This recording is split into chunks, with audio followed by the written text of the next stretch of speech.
Everybody, this is Dr. Wright, and I want to talk to you about a very commonly misunderstood um, issue with respect to liposuction and the aspirate, or the contents removed by the suction aspirate.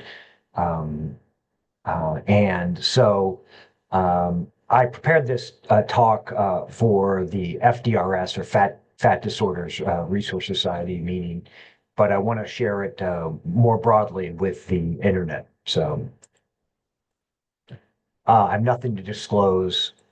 Um, so what is actually removed in liposuction? So the best thing to understand is that it's like creating a smoothie. So just like you put the tumescent fluid into the tissue. The tissue is a fibrous adipose tissue, and it gets emulsified and then suctioned out. And so there's a lot going on there, and I want to break it down and make it a little more understandable to you. So just like a fruity a smoothie, you add ice or water or frozen fruits, and so some water content. There's also fat, proteins, depending on what you're adding in, and so um, and additional liquids, and basically that's sort of blended up or emulsified in a blender.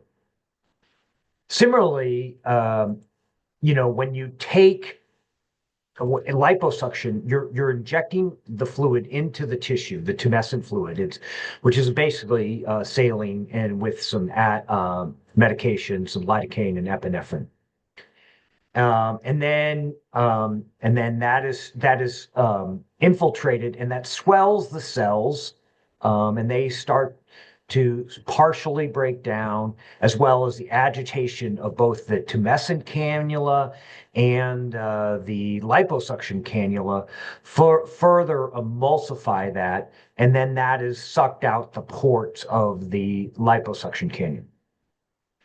And now, you know, so this is what I just want to point out, like, so this is what the tissue looks like. It's so when you look on the internet, you see this like homogeneous, like big fat lobule, but there's much more. There's all this fibrous tissue, vessels, all that is in that tissue. Yes, there's fat lobules, but it's much more than that. It's not so I, if you go to 100 sites on the internet, 98 will have it wrong, and it just they think they'll just put the only tissue is the fat lobules, where it's really much more complex than that is being removed.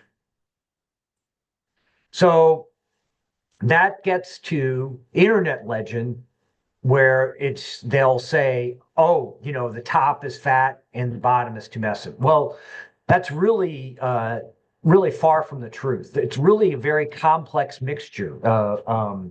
There is a layer of oil at the top, and then there's in a whole gradient of partially emulsified adipose tissue that includes adipocytes, adipocyte precursors, stem cells, blood vessels, lymph vessels, and extracellular fibrous tissue, all emulsified there. And then in the bottom, there's dissolved extracellular proteins, fibrous tissue remnants, blood cells, as well as of the tumescent. In fact, the tumescent is through the whole mixture. It is a little less concentrate. It's a little more concentrated in the bottom, but it is certainly through the whole mixture. Um, so so there's a lot of variables that go into what actually comes out.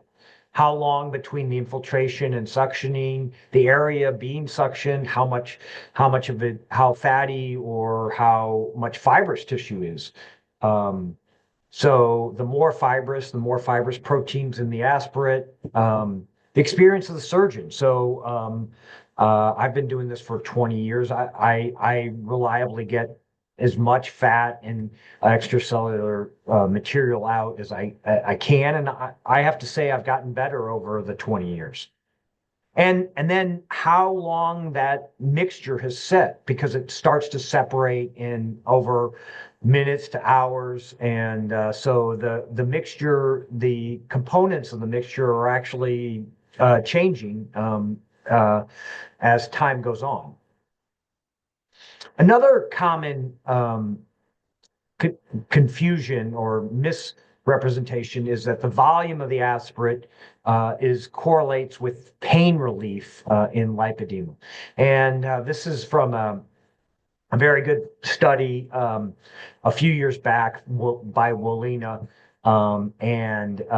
It showed that there was no relationship between the amount of aspirate removed and pain reduction. So there's no direct connection, and that's a now.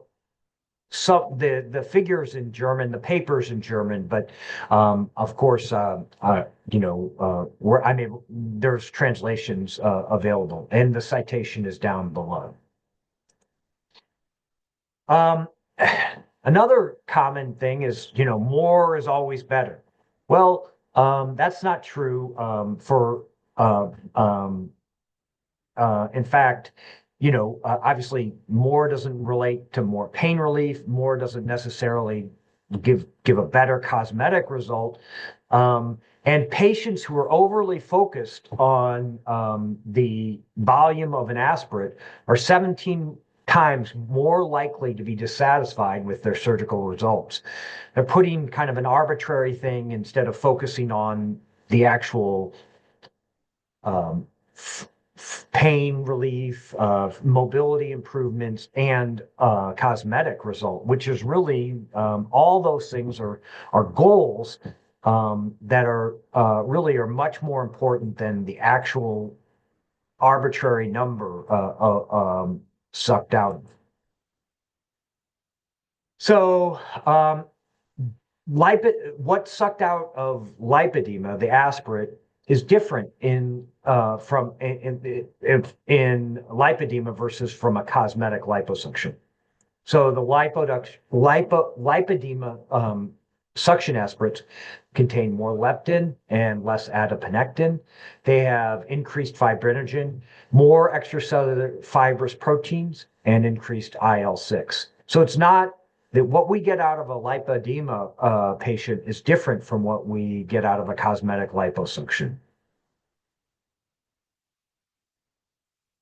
So lipoaspirate, what comes out of the suction tubing, is a complex mixture of dissolved proteins. It's a lipo smoothie full of tissue and cellular debris.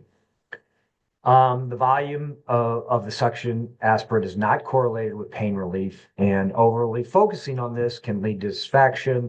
And lipedema tissue has more fibrous tissue and more coagulation precursors.